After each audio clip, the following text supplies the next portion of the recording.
Ora. Aku mau nek syarate anake kok kudu ngorbanke harga dirine bapak. Enggak bisa. Aku enggak bisa. Nek carane kaya ngono, alon-alon aku trima mundur wae. Nek kowe upama urip ning kayangan ra aku barang ki melu sugih to, Pak. Ora kere kaya ngene. Siji pesti loro jodoh telu tibaning wahyu kuwi sing ngatur sing kuwasa. Pestine Semar kudu urip ning donya. Nek jane aku ya ora karep ning gandeng wis dipesthekke ya wis kepiye meneh. Ha sebabe apa to, Pak? Nek tak critake engko ndak dawa. Ora apa-apa. Santai wae to. Endi dulur? Ora. Sang Hyang Tunggal ki nalika semana garwane nglairake wujude ndok. Waduh. Ndok. Banyak apa, Bebek? Wis wujud ndok ngono wae. Lah, ndok mau lahir dadi bocah telu.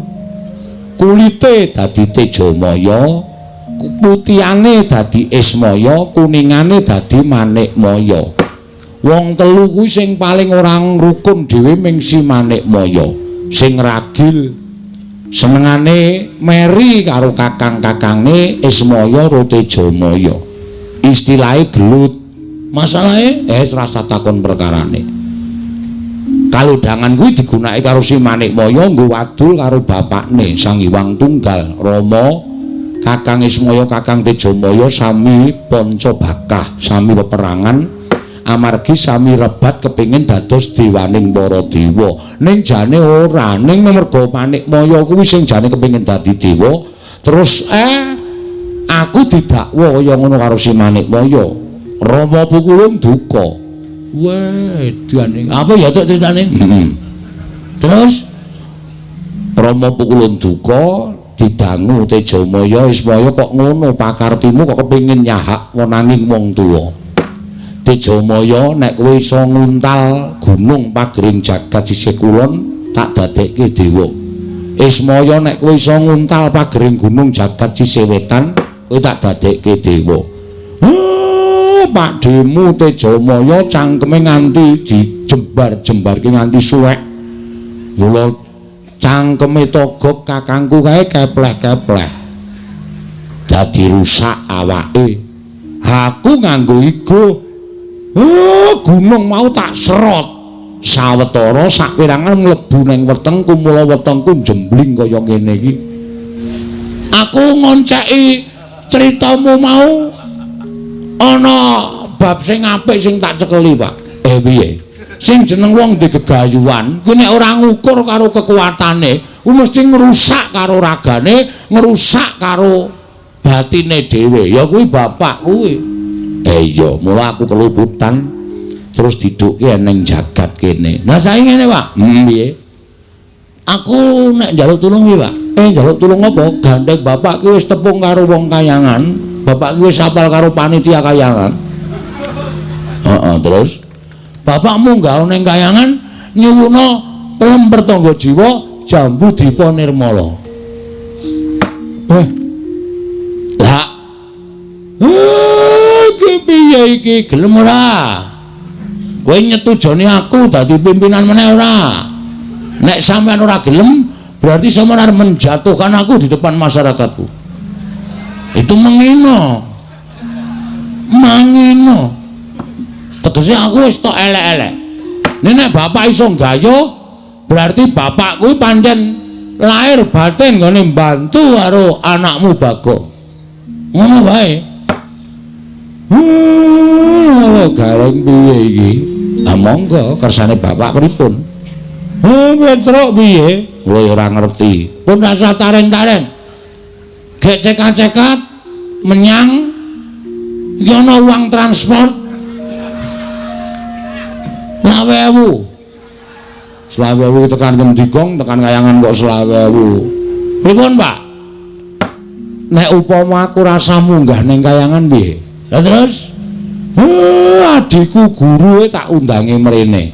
Weh lah iki ngetoke keterampilan kesektene bapak. Coba Guru kon mrene ning aja sak murite lho nang ngebabaki. Gurune tok wae. Iya, ya. Gurune tok. Engko ndak ngebabaki aku malah kewan le nyuguh aku. Iya. Tak matek aji ya Bagong matek aji pameling. Bathara Guru men tekan ana ing kene. Kowe matura dhewe sak karepmu. Entuk karo orane ya sak karepmu, aku ming sak derma nglantarake. Nggih, Pak, ngestake dawuh. Bathara Guru. Ayo linggo isor. Nggih, Pak. Waduh, rawuh tenan. Nun ya, Pak. Iya, iya. Mas tu ngono sidang. Sekaring bawana langgeng, Kakang Ismaya ndangu kalian kula. Sing gedhe pangapuramu. Manik Maya paripaksa tak rawuhake ning kene ya merga ana wigati sing bakal tak aturake marang Manik Maya. Kakang Ismaya kula ngaturaken bekti kula kunjuk. Iya tak tampa pangestu tampanana. Dian ora basa ya, Pak. Kuwi adikku kok. Oh iya, Nding. Tejamaya, Ismaya, Ismanta.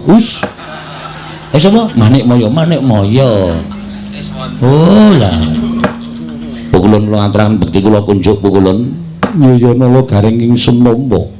Ora liwat pangestu ingsun tampanana.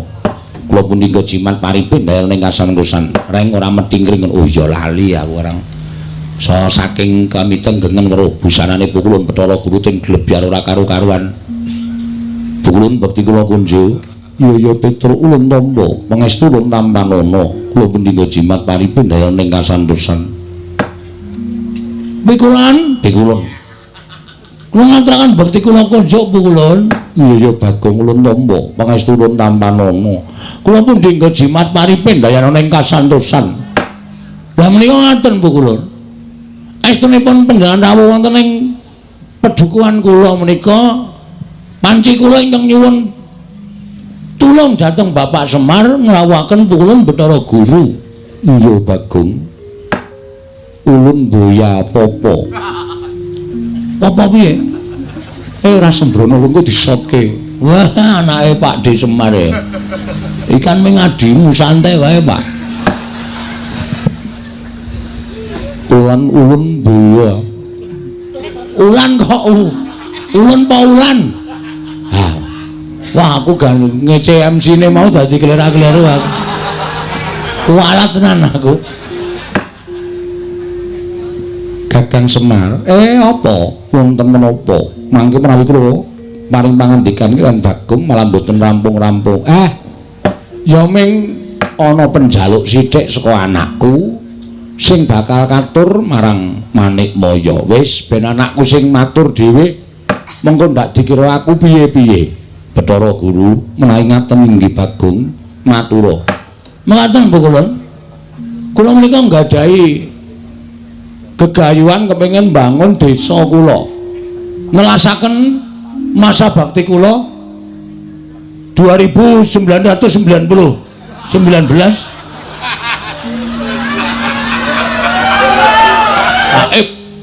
Sing nalika semanten kula nglampahi sare narites sesemek ron Rajamala abebantal boto sarembak. Gayane iki lho. Kowe turun ning tritisan ki tritisan ngendi? Wong tritisan kok nek kandang pitik ngono kok. Ha ning dhuwur kandang pitik. Oh. Sing penting nek ning tritisan. Ento sasmitaen gaib. Sasmita gaib. Sasmita gaib bilih saged rancak napa sing kula lakoni menawi dusun kula menika dipun tumbali. Ditumbali apa Bagong? Sepisan ing winastan pelem arum manis. Kok wis malik iki piye? Hei. Pelem apa? Arum manis. Pelem arum manis kok dadak ngrawuhke Bathara Guru. Wis jendeng lali aku.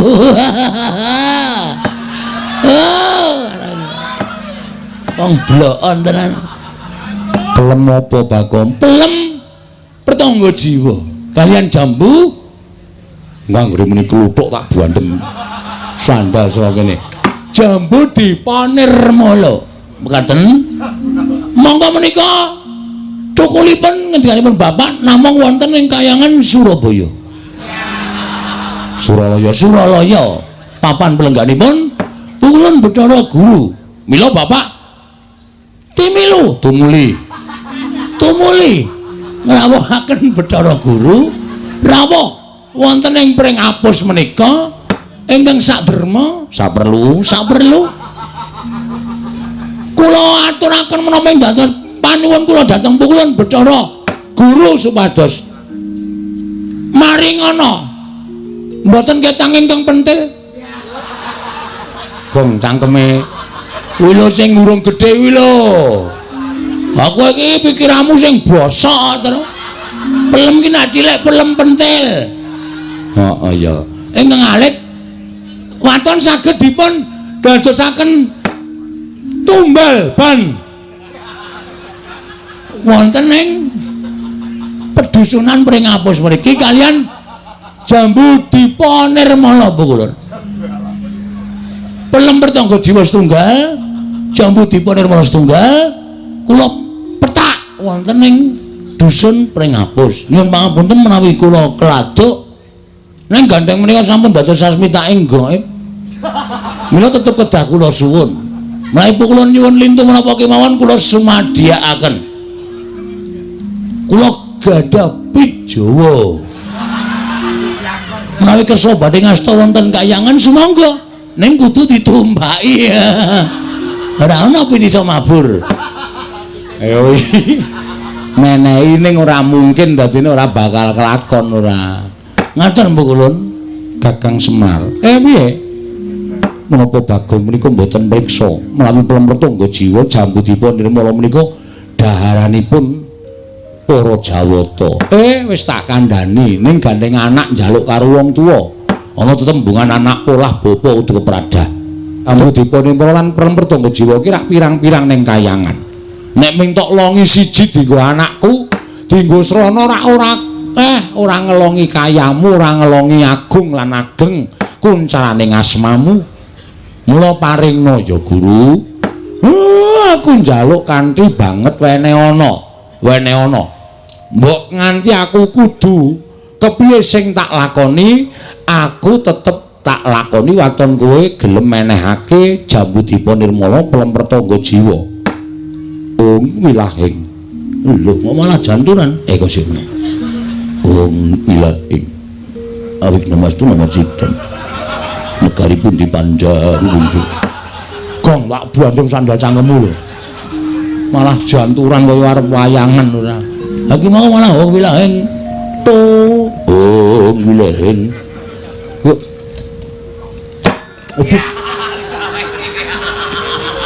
Malah kena sirahku dhewe. Mayen Bagong ki malati. Wis wenehno. Kakang Semar kula badhe munjuk atur. Piye? Slaminipun kula menika dados dewaning para dewa. Slaminipun kula menika dados nalindraning Jawata, sedaya titah wonten ing jagat menika sami nyembah kaliyan kula. Namung imanipun wonten titah setunggal ingkang dereng nate nyembah kaliyan kula. Kula kepingin titah menika keparenga sak mangke nyembah dhateng kula. Lan badhe kula paringaken Plempertangga Jiwa lan Jambu Dipa Nirmala. Sapa sing ora nyembah karo kowe lan kudu nyembah karo kowe? Mengko wonge kuwi tak paranane. Wonge kuwi tak paranane, tak dawuhi supaya nyembah karo kowe, jer nyembah karo dewaning para dewa kuwi wis sak mestine. Ingkang dereng nyembah kaliyan kula namung Kakang Semar.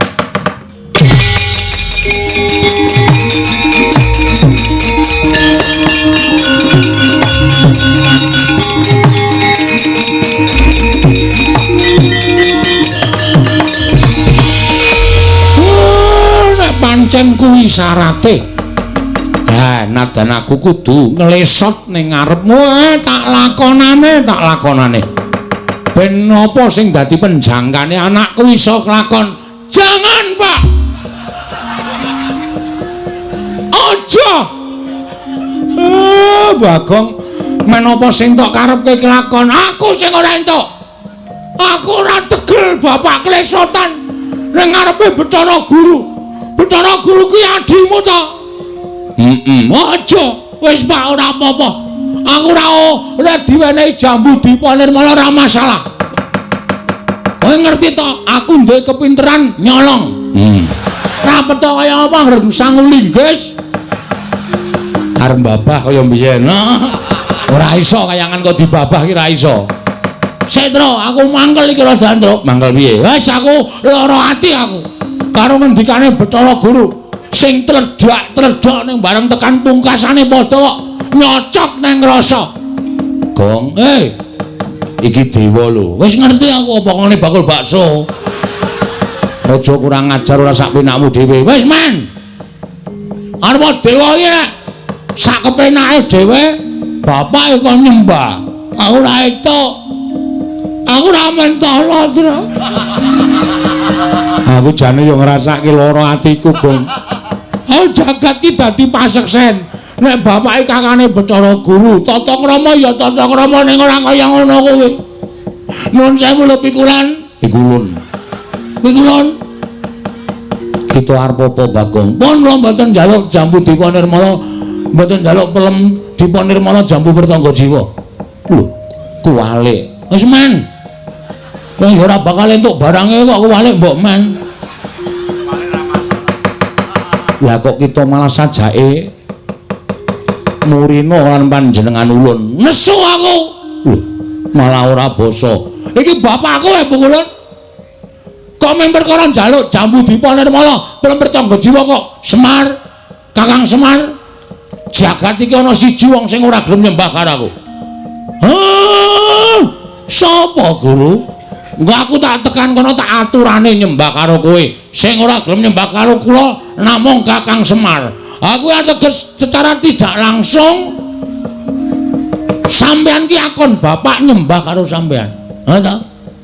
Ha ya. Aku mau nek syarate anake kok kudu ngorbanke harga dirine bapak. Enggak bisa. Aku enggak bisa. Nek carane kaya ngono, alon aku terima mundur wae. Kuwalik. Lagune kuwalik, men ra apal kok sakarepku.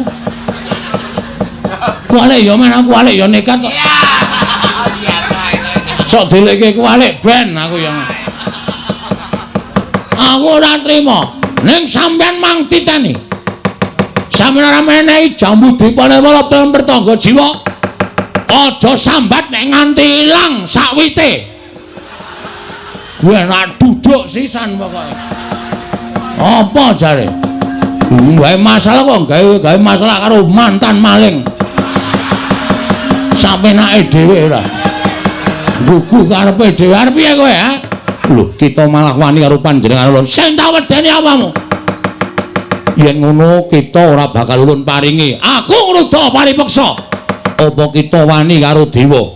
Sik to, kowe kita sapa ya? Wah iki sing ora paham Bagong. Gong kita iki kowe. Tak tonya modar kowe. Dadi aku iki kita. Iya. Nek Bathara Guru ki ulun. Heeh. Lah kowe? Aku kita. Ajare kita aku. Sing positif to.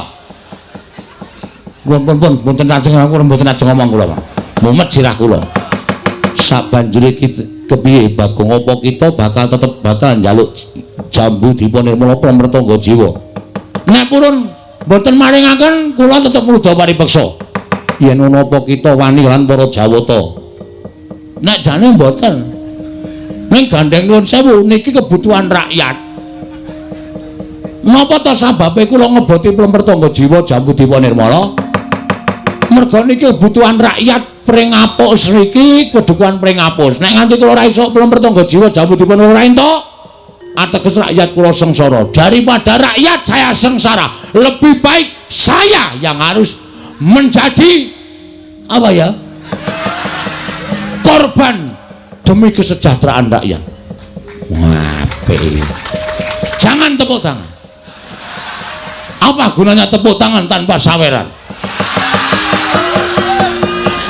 Urung nembang kok wis saweran.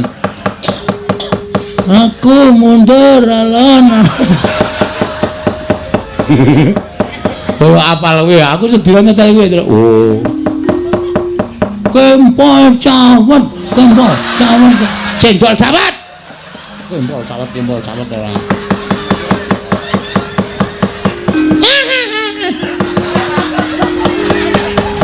Ibu-ibu lek guyu nganti ora kepoyo malah ciraka.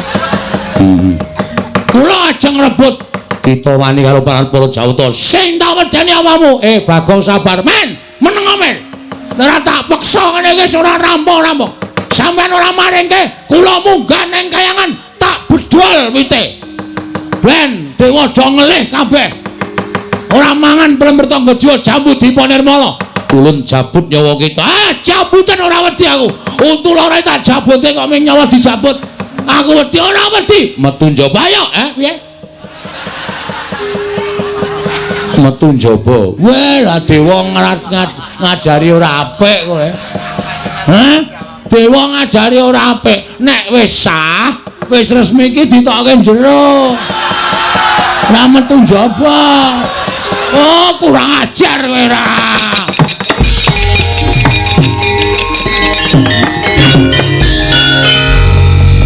Wedi to Bathara Guru karo Pak. Kae iki ora wedi ning kae metu ning pelataran lumpukke dewa-dewa mateni kowe. Waduh. Apa? Domongi kok. Aku padahal mau mung gojek dewa kok jak gojek ki ra iso. Mula aja sok sembrono. Waduh cilaka iki, Tru. Aku diwangi, Tru. Ya. Reng, apa? Aku diwangi ya. Oh, tangane wetekle ora kon gelut. Ayo ngantri rak ya ora tekan. Oh, ditanono ora ngewangi aku berarti kowe tega rompatiku. Iya, sae-saeku lho. Kowe ketoke cilik nek gelut trampil. Ngono aku diwangi ya, Reng. Iya. Aku dilindungi, kowe pokoke tak dapuk dadi linmas. Oh iya. Linmas kaya ngene iki sing wedi sapa coba? Linmas kok ting gendiek-gendiek ngene. Sing penting getakane kok, Tru. Getakan sempritan sing penting. Ha iya ora. Wis Pak, Bapak rasa kuwatir, tak tanggunge Pak, rasa wedi. Ngono ana apa-apa piye? Saya tak takon. Kowe tresno ora aku? Aku tresno. Nek kowe tresno, mengko nek Bathara Guru methoke aku arep mateni karo aku. Pethoke ya, Pak. Oh iya. Ya? Anake Bathara Guru jenenge apa? Bathara Indra. Sisan kuwi pethono sisan, Pak. Oh iya. Terus liyane akeh penyarian Yamadipati, Mahadewa, Bathara Brahma, Bathara Sambu. Lan sak piturute akeh banget dewa. Delok turun kuwi pethok sisan ya, Pak. Wow. Coro. Trenggiling. Ngono. Misuwi kok ora wangun to, Geng. Kok mung kewan cilik-cilikan trenggiling ora. Arang-arang. Oh, cacing pita. Wis ora serem cacing pita. Tulung ya, Pak? Iya. Wis kono gara menyang. Kowe, aku tak turu dhewe. Engko nek dewane lunga aku digugah. Ora kena kaya ngono, kudu tanggung jawab telo bakarane. Enak kuwi. Tanggung perkarane kok enak-enak. Oh, siap. Jagung bakarane, Pak, kok telo bakarane. Nek wis ora gatek iki aja dibaleni. Senengane kok malah badarke dhewe. Aku karang ya sak ngono kuwi. Nek ora bener ki aku sak ora lega. Aku iki wis rampunge iso tak bener ora ya mau. Ora yakin Mamet tuan dhisik aku tak methukke karo dewa-dewa kae. Ning sing enom-enom pethukno, nek Bathara Guru sing maju aku sing methukke. Siap ya, Traya. Yo, ora nggo gending, slepek. Oh iya. Nganggo slepek wae. Tung, tak. Jelali. Nembah mangwa suci jalalalalalala. Sasi seswarane pesona wala. Brambang Sumini. tonjo Mas. Wah, tonjo iki. Wah, ngirit kasur iki. Nggih, Nyai Karang nggih wonten kahanane. Ayo kowe dari mbukan. Oh nggih. Pentas dipresani karo para bapak-bapak saka kelurahan Playen kene sing padha mengeti hari jadi Desa Playen sing kaping Pinten kaping pinten? 160 pinten? Oh, mboten ngertos. Ora dikai catetan apa-apa belas. Aku rene kon mayang ora kon ngurusi pembangunan utawa ulang tahun. Ha iya. Nggih leres Nggih. Wis gak pentas. nggih ngestoke dawuh. Sing apik ya? Nggih. Ngaturke apa wigatine? Nggih ngestoke dawuh Mas. Mas ajeng punteng pundi? Arep perang aku. Aduh. Mas. Perang kali sinten? Perang karo sego. Oh, dahar. Aja kowe asa kuwatir. Duwe bojo satriya iki kudu ikhlas lahir lan batine. Arep aku mung ponokawan ning jiwaku batur.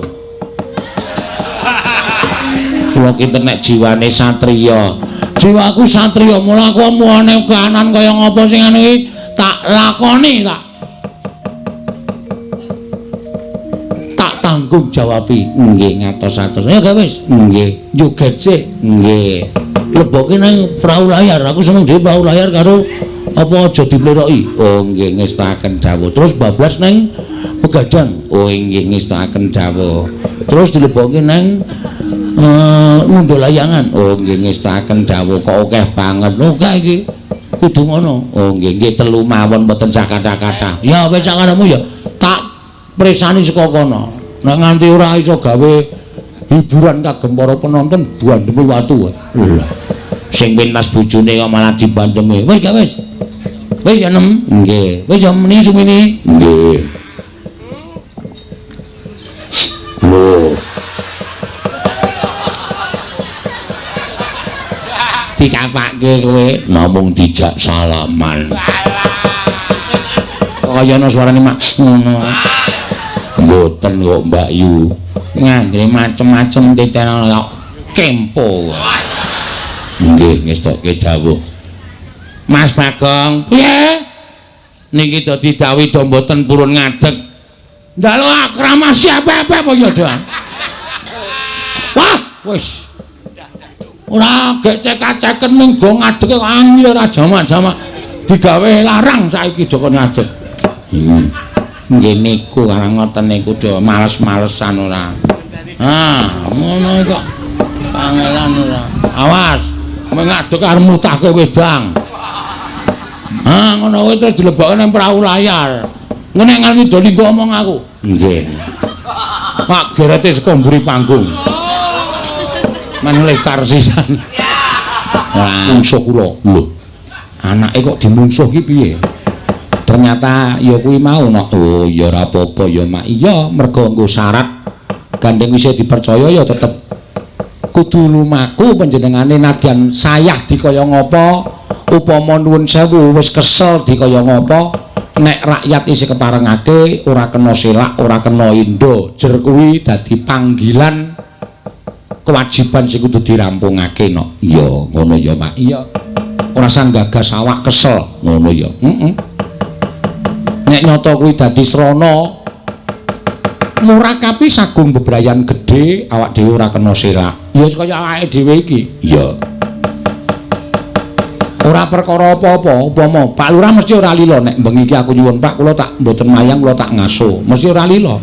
Arep aku diwenehi dhuwit akeh ning aku trima ngaso. Ning gandeng nuwun sewu kuwi panggilan wis dipercaya nglipur penggaling para lenggah. Mbuh terlipur utawa ora ning sing baku wis dipercaya dening para warga masyarakat kuwi aku mung wajibe sendika. Ya, bener, Mak.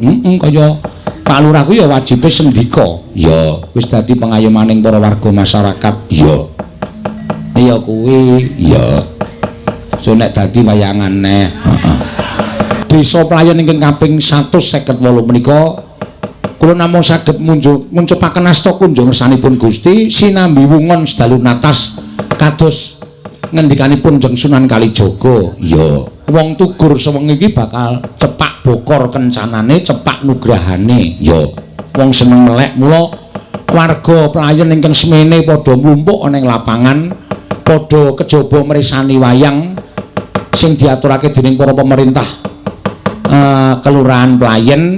Ning sing wigati monggo sarengan mboten ketang namung telung kedheping paningal nuncupaken asta nyuwun dhateng resanipun Gusti mugi-mugi desa Playen pinaringana ayem, ayom, tentrem nir ing sambikala gemah ripah loh jinawi. Iki mau dirubung karo para mas-mas sing nganggo bathik Pak Lurah ya dirubung. Ampun Semar bangun kayangan Bagong bangun desa. Oh. Jane lakon kuwi eneng ora? Ora. Kuwi lakon gaweanku ana. Oh, malah pas mau ki sedina ngedek aku mau diwawancarai karo Mbak Kepsi saka Amerika tentang lakon-lakon tentang wayangan. Apakah Pak Seno punya lakon sendiri? Banyak. Termasuk iki tak critake iki mau tak Mbak silakan menonton iki lakon karya saya ya mbuh ketemu ngakal apa ora sing baku aku wis berusaha gawe. Ya. Tahu lho nek ana sing nyuwun Semar bangun SPBU barang tahu. Ora pecah blase kuwi. Ya, niyata sakuwi tak sakuwi. Bagong gugat, Bagong krija, Bagong takon bapa. Kuwi kabeh aku alon-alon belajar nganggit ya nyatane ya oke sing padha nyuwun. Lakon iki lagi tak lakokke pisan ning Bambang Lipura. Oh, kuwi aku takon. Nek lakon Bagong takon bangun desa niku terus pripun? Wis pokoke Pak Dalang mboten kurang lakon pun sumangga karo lunga kae edan to. Iya. Ya tetep tak gawe. Nyatane bengi iki malah disuwuni nang kene berarti padha miyarsakake, padha mresani, padha nggatekake. Oh iya ya Mak iya. Mula ya matur panuwun tanpa pepindhan. Ngono ya. Sembah nuwun ya. Iya. Matur suwun ki kanca-kanca komplit sowan mrene ya. Presiden ya ana 8 nek ora kleru ya. Heeh 8 nok ya. Jumbo karo ngendikane Bapak Lurah kabeh saka rombongane awake dhewe ya. Kejaba saka kuwi disambi karo maca layang ya no. Apa ana layang eneng. Kan Kakang Ismaya tumuli wonten ingkang boten trimah. Ingkang boten trimah sinten? Anak-anakipun Kakang Semar. Ingkang sami nyulayani dhateng kula Kakang Rada. Ah mestine ora trima ning ngarepe anak-anake kok wong tuane kok nyembah karo panjenengan. Monggo Gareng Petro Bagong menika sami pirsa nek panjenengan menika kadang tarunane Kakang Badranaya. Lah iso ora jeneng Mentala nek bapakne kok kon klesotan teng suku panjenengan menika mboten badhe mentala. Mila dinten sakmangke kula nglempahaken para Jawata menika ingkang wigati supados. Sakmangke kula aturi nyekel dhateng pun Gareng Petro Bagong. Menawi Gareng Petro Bagong saged kacepeng, Semar saged kacepeng badhe kula kanthi wonten ing Kayiwangan. Wigatosipun krana kluputanipun Semar saat majanipun badhe kula cemplungaken wonten ing Kawah Candradimukha Kakang Rada. Merkenca wadudaya. Alah. Menika tegesipun kriwikan dadi grojogan, geguyon dadi tangisan menika mangke lalampanipun boten sae lho, Di. Boten namung ngembet lan paduka di Pramesti Bathara Guru ning badhe ngembet dhateng kawontenanipun Kayangan. Mergi menapa? Kula menika nggadahi saloka, ora ana ala ingkang tumama warang becik menika boten badhe wonten. Nadyan to kendhita oyot mimang kadanga dewa. Mangke badhe dipun damel wirang dening pakarti ingkang sae menika kala wau. Lha ingkang sae menika monggo. Nah di Pramesti Bathara Guru badhe nindakaken perkawis menika nyepeng dhateng Panakawan langkung-langkung dhateng Semar. Kula nuwun sewu lho, Di, mboten ateges kula badal dawuh. Ning kula mboten ajeng melu-melu perkawis menika. Monggo tunggak waru godhong dadap. Tegesipun menapa Kakang? Nrata ora melu-melu, nrata ora melu garap. Menawi wonten menapa-menapanipun kula sambanggaken, kula aturi nyangga piyambak, kula aturi ngraosaken piyambak. Lah kula wonten mriki tasih kagem menapa mboten? Ning nuwun sewu lho, kula mboten tumpun perkawis menika. Menika mang tanggung dhewe. Mang lakoni dhewe. Menawi Kakang Rada wonten mriki mboten rumujung pakartinipun Bathara Guru, ategesipun Kakang Rada wonten mriki sampun mboten wonten ginanipun. Menawi sampun mboten wonten ginanipun sumangga kula aturi kundur wonten ing Kayangan kemawon. Ngibaratipun Kakang Rada sak mangke namung kantun nampi matengipun kemawon. Ha iki. Wis. Penyarian Indra Brahma Yamadipati manuta karo Hyang Wulun Bathara Guru. Cekela Panakawan nek arep mlebu rumah sakit kana. Ha, rumah samu Panakan iki gampang dicekelno piye? Hati-hati ya Le, ngger cah bagus. Nadan iki wong tuamu nek pakartine ana nek tumrap aku aja ditutke, aja ditiru. Menggak kowe engko ora mangan nangkane nanging gabul pulute ya, Nger.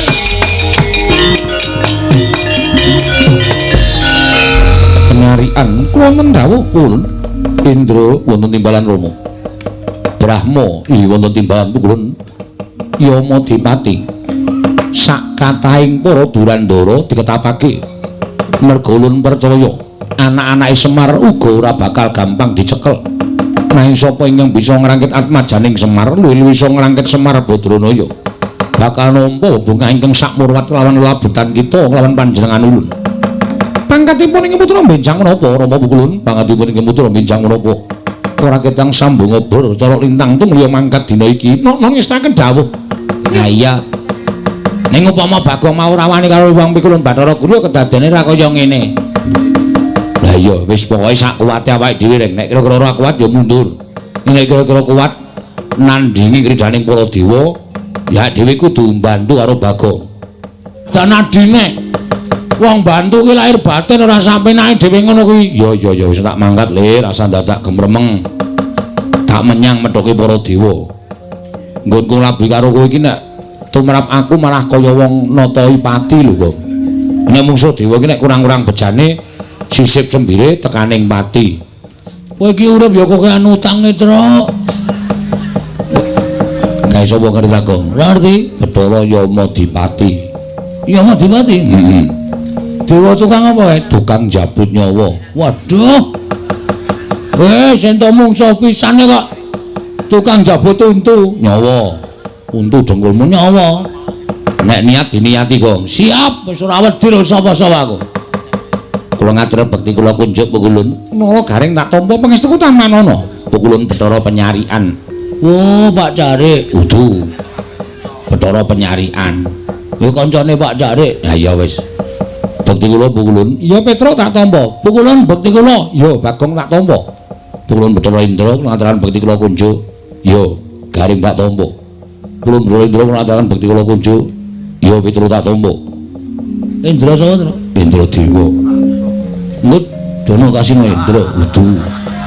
Ora film ora. Nun Bathara Indra ngaturaken bekti kula kunjuk. Ya Bagong tak tampa. Pukulun Yama Dipati bekti kula. Ya garing tak tampa. Waduh serem suarane. Yo garing ndak tombo. Untal cengelmu. Medeni Indra wis tenang wae santai. Kaya mau Dipati bekti kula kunjuk, yo Pak Petro ndak tombo. Kaya mau Dipati bekti kula kunjuk, yo Bagong ndak tombo. Waduh. Nganggo ngono barang Indra, kaya seger ndelok aku. Aku culuk lambi katokan training ngono kok. Mulane ya seger awakmu kimplah-kimplah. Ora dicokot iki diaginge iso mak grewel ngono. Mbok ora medeni. Wong arep perang kok malah dijek-jeki. Lho, sebabipun menapa? Merga kowe wani karo Yang Pikulun Bathara Guru. Kowe ora ngeparengake yen to Siwa Badranaya ya Siwa Ismaya nyembah marang dramaning Yang Pikulun Bathara Guru. Wah nek perkara niku beda perkara. Semar niku bapak kula. Nek nganti bapak kula gawe diasorake derajate kaya nyembah dramaning Pikulun Bathara Guru ora bakal kelakon. Upama Semar gelem, anak-anake sing ora gelem. Ngoten. Tur niku kula ajangi jembar. Kula ngerti nek dewa-dewane ajeng ora trima karo napa sing kula lakoni. Rawi-rawi rantas malang-malang tak putung. Sapa ganggu bapak? Nyawane garing tak ikhlasake. Lho, kowe wani karo dewa. Sing tak wedeni apamu? Ming dewa iki kok diwedeni. Ya, Tru. Aku karo tukang nagih utang ora wedi kok. Ming dewa diwedeni. Kowe siap, Gong, siap kae. Apa Petruk bareng membelani karo bapakne. Lho anake, Mas. Mun sewu Pukulun lu anake bapak. Dadi nek gareng belani kula mesti belani. Wah, nek ngono Bagong ya belani. Ora belani, ndeng belani. Medeni enak omong untune kok graji, Tru. Ora apa-apa anggere kowe iki tetek ora masalah. Aku belani. Kowe sapa jenengmu? Yama Dipati. Yama Dipati. Iya. kowe mbelani kena ning ditena jabut nyawamu. Wow. Ngene jabut kowe ya. Belum rampung barang kok jabut ya. Manusia macam apa itu? Jen Bagong ora semingkir apa kelakon kene marganing patimu Singalena prapting walis. Lho, wani aku sing tak wedeni apamu. Kelakon tak bondo, tak krincung sikilmu Nala Garing. Mang maju, nek ana dewa kewirangan aja tundang Nala Garing. Mati dening aku. Pitruk kene marganing patimu. Monggo kula ladosi, Bro. Iya jatuh batur to. Apa Mas? Ayo. Ora bakal iso ndunguk dewa.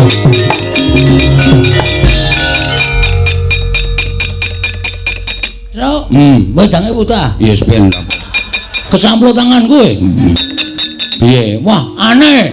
Aneh piye? Dewa ditanya kok ora kena ya? Dewa ki sekti kok aku ki ya gumun Bathara Penyarian tak arta antem. Kok kaya jarake ki rong jangkah kok ora kena. Nek sak kilan ki berarti lembu sekilan. Nek rong jangkah ki lembu rong jangkah. Ora ana aja kok lembu rong jangkah. Piye Gong? Piye? Wis tak andani ngeyel to kowe. Dewa ki angel dia kalahke. Arep kowe mampang-mampang anak Semar kae. Ning nyatane kowe ora menang karo dewa. Arep diantem ora tau iso kena awake kaya ana sing namengi. Kaya ming ngantem angin. Aku ya ya mau dipati arep tak jotos raine iki. Tangan kaya ora tekan e. Oh, menggok dhewe tangane. lho. Rating ora. Rating nabrak cengelmu kowe. Ya ora nesu takoni ngono. Aku mbanyol tok nesoni kowe mbanyol sak karepe dhewe. Role aku e. Oh iya, iya. Wong liya ora entuk nyaingi aku. Oh iya, iya. Kowe meneng wae pokoke biasa wae iki. Ya. Piye, Gong? Takon Semar aku. Ya.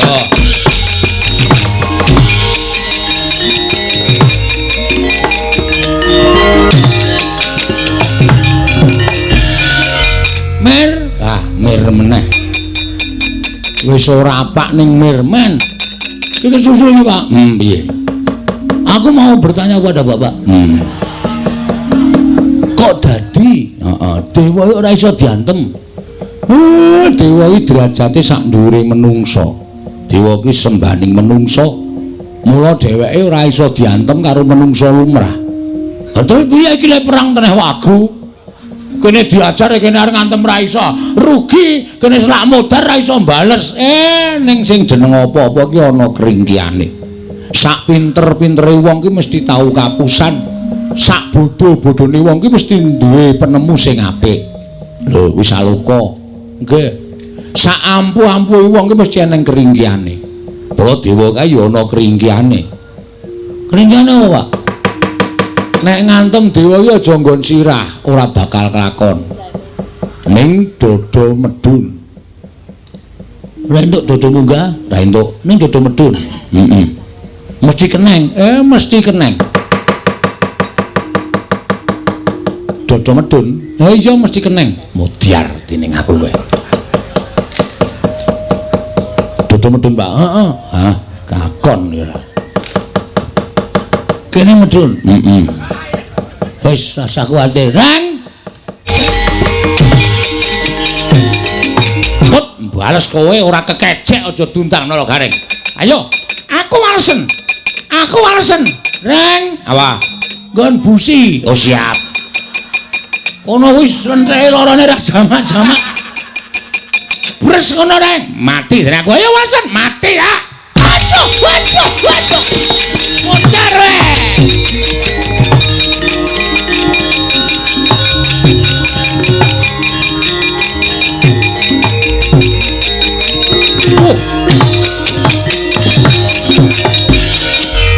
Ayo sambato. Tro. Kabulator. Nggon ngendi? Wah, kowe ora paham. Kono yang ngrene banyune ya kono kowe. Kabulatore kono kowe keprok sak banter-bantre. Mati dening aku. Waduh. Wah, ayo Gong ya.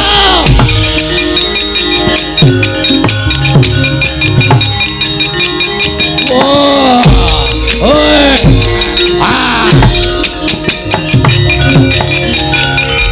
Oi. Ayo walesen aku. Walesen aku. Walesen. Iso males karo aku. Iso ndumuk aku ngantem aku bumi langit tangkep. Weh. Ayo. Modar.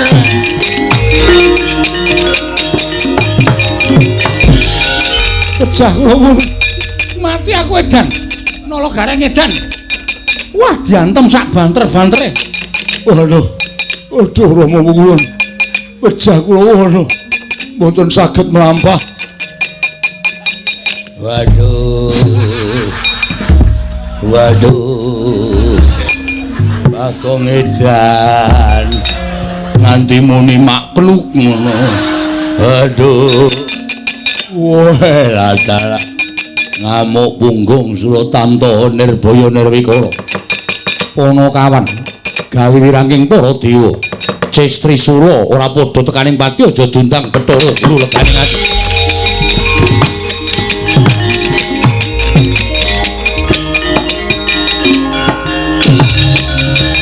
Waduh.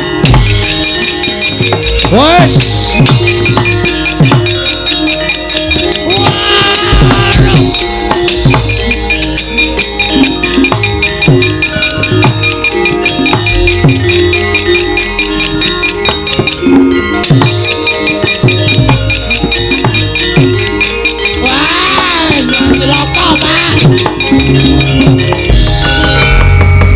Piye kok do mlayu-mlayu? Wah, wis.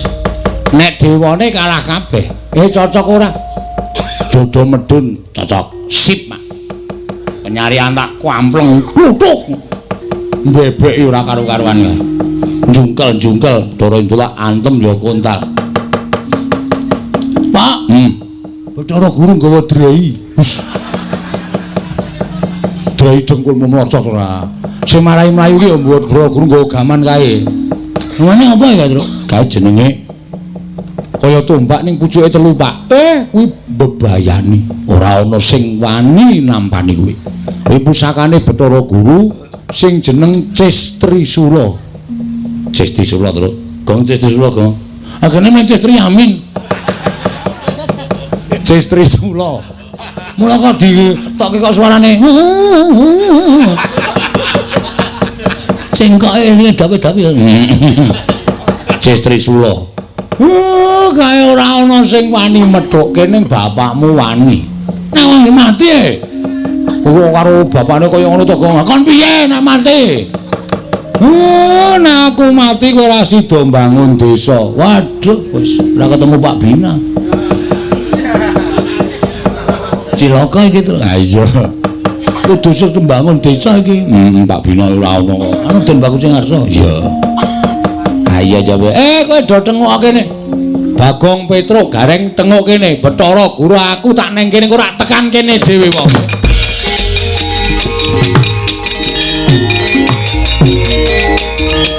Kakang Semar saat majanipun badhe kula tegakaken, Kakang.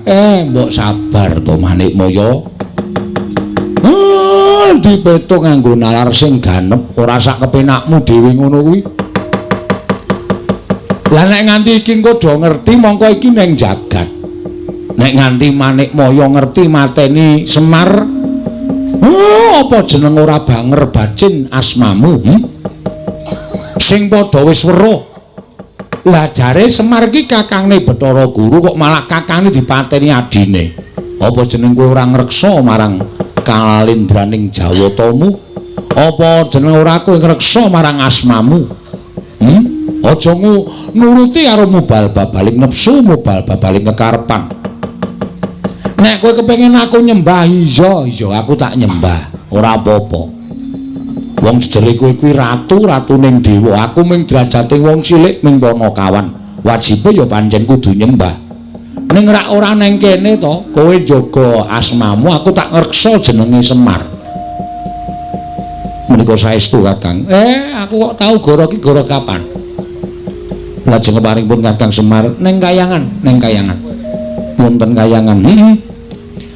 Aku tak nggawa anakku gareng karo Petruk ning kayangan men do weruh kabeh dewa-dewa anak-anakmu nek Semar nyembah karo Bathara Guru, Semar ora duwe niat wani karo Bathara Guru. menika saestu. Tenan. Gareng melu. Nggih, Pak. Petruk melu. Nggih. Aja wedi mati. Mati ning kayangan rapopo? Sendika. Sendika, Pak. Pak aku piye, Pak? Kowe nang omah wae. Engko ndak ora kelakon lha mbangun desa. Waduh, kancaku sapa, Pak? Engko golek kanca. Petruk melu kowe. Aku melu kowe. Gareng melu kowe. Wong telu lunga. Heeh. Rampungke kewajibanmu bangun desa, mengko rak kowe isih dibutuhke dening para masyarakat padusunan kene. Nek ora bali, ora apa-apa. Teges aku mati. Waduh. Ngopo kok jewek-jewek iki? Aku arep wani karo bapak ning aku sayang karo bapak, Tru. Ayo wis ben. Gareng barang kok ya mati. Ayo nderek bapak kok ya. Alah, Reng. Ora kesaur utangmu. Wis ben kok wis tak ikhlaske. Barang ya mati, Tru. Asik. Lho. Kok asik iki piye? Bojomu ayu e. Oh. Cahe Dian. Aku pancene Dian. Cuma gedeng ora. Kuwi tenan saestu Kakang Semar. Aku kok ngapus iki. Wis to, ayo. Dina iki budal bareng. Aku tak ngejak anakku Gareng karo Petruk Bagong men ngrampungke gaweane. Nanging menawi mangke Bagong sampun rampung pedawanipun badhe kula pedhuk, kula inggihaken wonten ing kayangan. Kula sampurnakaken sareng kalian panjenengan, kula susulaken kalian kadang-kadangipun ala Gareng lan Petruk. Sakarepmu. Nek Bagong gelem. Bagong kok nek wis rampung bangun desa karo dipethuk karo Bathara Guru. Asik. Kowe arep diunggahke ning kayangan dipateni dicampurke karo Gareng karo Petruk. Wis ra apa-apa ra masalah. Sing penting kewajibanku rampung kabeh. Wis ora bakal piye-piye aku. Ora mungkin ora dewa e. Monggo Kakang Semar kula dhewekan minggah dhateng kayangan. Ayo. Ikhlas iki Kakang. Ora ikhlas sebab apa? Adimu wae. Nang kula togok mbogong ora melu-melu langsung tak benggang cangkeme. Tak suwek tenan. Adine ora arep melu-melu. Wah, aku sing sowan, aku sing teko.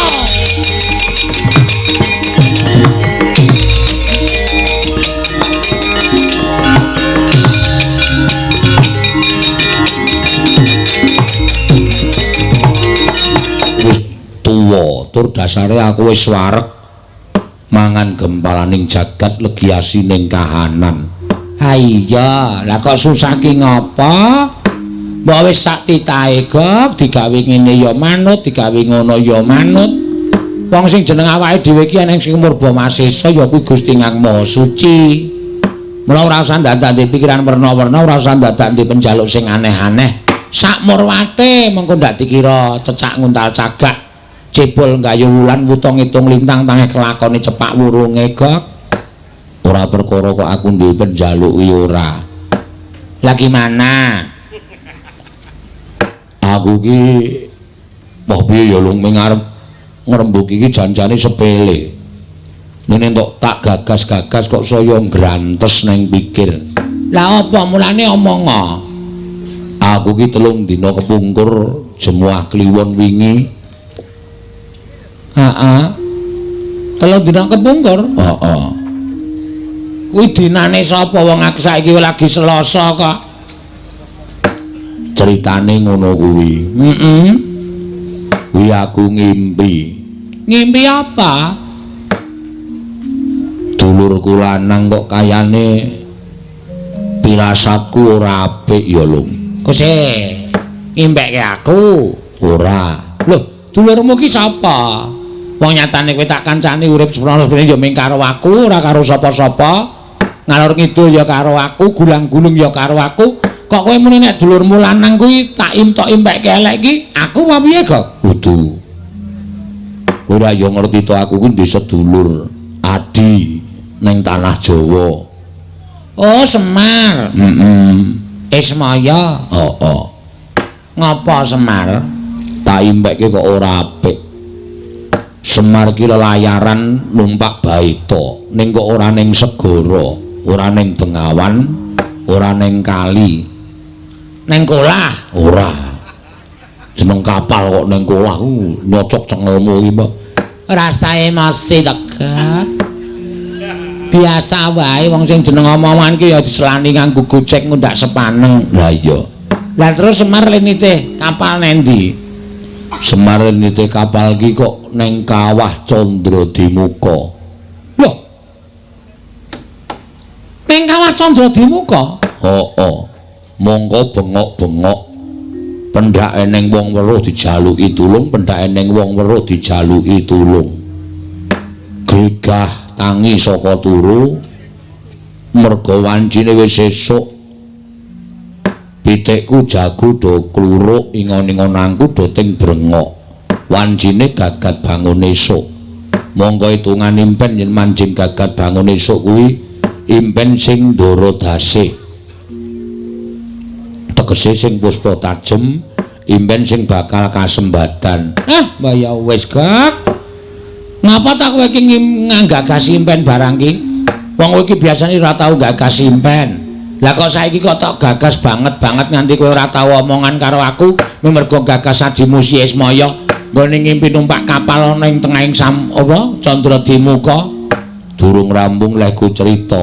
Terus bareng tekan tengah kawah ora kanthi kanyono-nyono ana ombak wujud geni ingkang nyampluk baita sing ditumpaki Semar. Terus lah kok kapalin jumplang. Semar klelep ana ing kawah Candradimuka, aku ora iso nulungi piye-piye, bisane ming mespadakake. Bar kuwi terus geragapan aku golek banyu tak nggo raup. Terus aku meneng wae tak pikir-pikir kok impen kok le medeni timen. Engko gek-gek dulurku lanang kena ngopo-opo ya lung. Mongko ora iso sarta ora duwe kaludhangan ngabari karo aku. Wong ning jagat ya mung aku karo Semar karo Ismaya. Nek kaya kowe iki rak kanca sing maringi Sang Hyang Bathara Wenang. Semar kae kancane jan ya mung siji. Ming Bagong sing dumadi saka ayang-ayangane Semar sing diparing karo Sang Hyang Bathara Tunggal. Nek nganti dulurku eneng apa-apa ora prayoga kedadeane. Lah piye? Ditiliki mrana apa piye? Ya ora apa-apa nilai karo dulure lanang kok. Nggo ngeyem-yemi pikirmu lho, kok nek pancen pikirmu ki grangsang, ya pikiran sing werna-werna tumrape ngadimu ki ayo tak terke ora apa-apa tiliki mrana kok. Edan tambah sugih kowe. Iya. Ya nderekke ratu-ratu sabrang kaya kong. Ora le nyolong. Wis. Mbaya sing apik nek apa pakdemu ku ndang tau tate nyolong po. Ya syukur nek tambah sugih. Waduh. Nek tuku kapan kok ndek jam dinding gede banget kae. Mbok wis satu gagas. Tapi wae gelem po kowe? Gelem. Ben engko nek bali gawanen. Tenan? Heeh. Matur nuwun ya, Pak. Ya, ning kae ming plastik. Jame ora ubah, ya ming jam 5 terus. Oh, piye nek upama dikeprokke kowe, Pak? Wah, senengane kowe iki nek njaluk dikeki nek diblakani nesu. Anggo abrak apa? Jam plastik kok diwenehke ora? Ora ngopo, eneng ngopo kak gawe tratapan pakdemu. Apa? Ngopo? Aku amatur karo kowe, Pak. Ya Ismaya. Heeh. Iki mau digawa nang kayangan. Njaluk Semar kaya nyembah karo panjenengane. Semar arep nyembah. Ning aku sing mengeng. Oh, Aku ora tegel ya bapakku dingonane. ha iya, tur dasar ya tuwa bapakmu ro Bathara Guru. Ha iya. Nesu Bathara Guru ngetapke para Wadyabala Dewa. Oh. Krija Sang Bagong. Waduh, Dewa tak undurke kabeh. kabeh. Ming siji nding Sopo? Yang Madipati. Penyarian kalah karo Gareng mergo penyarian ora nggawa cap. Oh, iya. Bathara Indra kalah karo apa jenenge iki Petro. Ayo Madipati arep njabuti wong desa. Nggon aku sikat-sike. Kalah. Mundur. Bathara Guru maju ngamuk. Nggawa apa jenenge? Apa wong kae pusakane Bathara Guru apa? Lah sing bentuke kaya ngopo? Sing pucuke telu lho. Cis Trisula. Udu es. Cis. Kok es ora? Heeh, Cis Trisula. Aku Gareng Petra mundur berlindung di bawah ketiak bapak. Bapak wangsulan, Bathara Guru adreng arep mateni kabeh sing nang kono. Bapak muni sabar, Bathara Guru. Nek kowe kepengin mboyong karo aku, ayo aku dipateni ning munggah ning kayangan aja ning kene. Nek ditonton kiai akeh, kowe ora iso ngreksa jenengmu. Bathara Guru kok mateni Semar iki rada. Lho, Bathara Guru kok mateni kakangne dhewe. Mula terus bapak duwe penemu nek ayo aku nek arep pateni ning kayangan. Dadi ora ana wong weruh, sing weruh ming dewa-dewa tur ora wani tumindak apa-apa mergo dewa-dewa do wedi karo kowe. Bapakmu ning ngono. Heeh.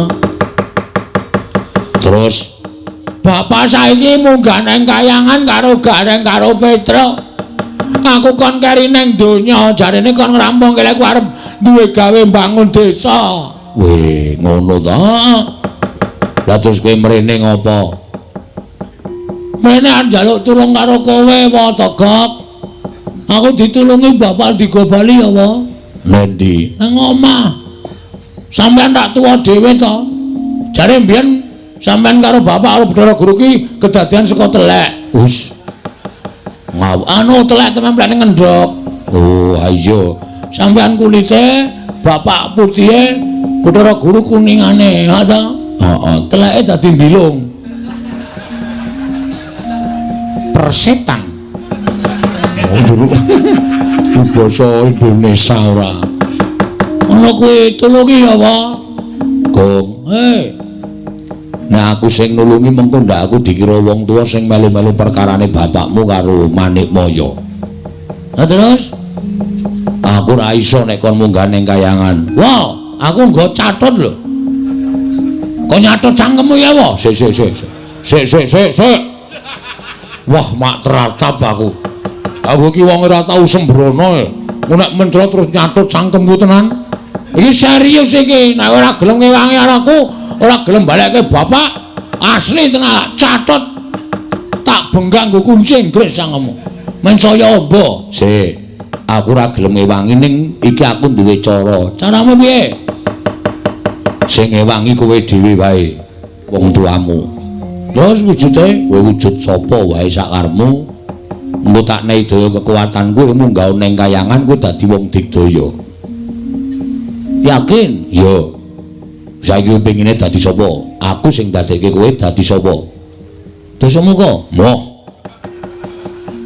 Iki Ratu Angkara Murka kok dadi ya sing apik-apik. Dadi sapa? Milya. Setyaki. Mah, ndak jotosan terus aku gang. Ah sapa? Abimanyu. Wis ora bagus malah kecentelan rondo pirang-pirang rekoso ling ngragati ngono. Ming wong kere kaya ngene. Ora jane nek tok seneng iki pengin dadi apa?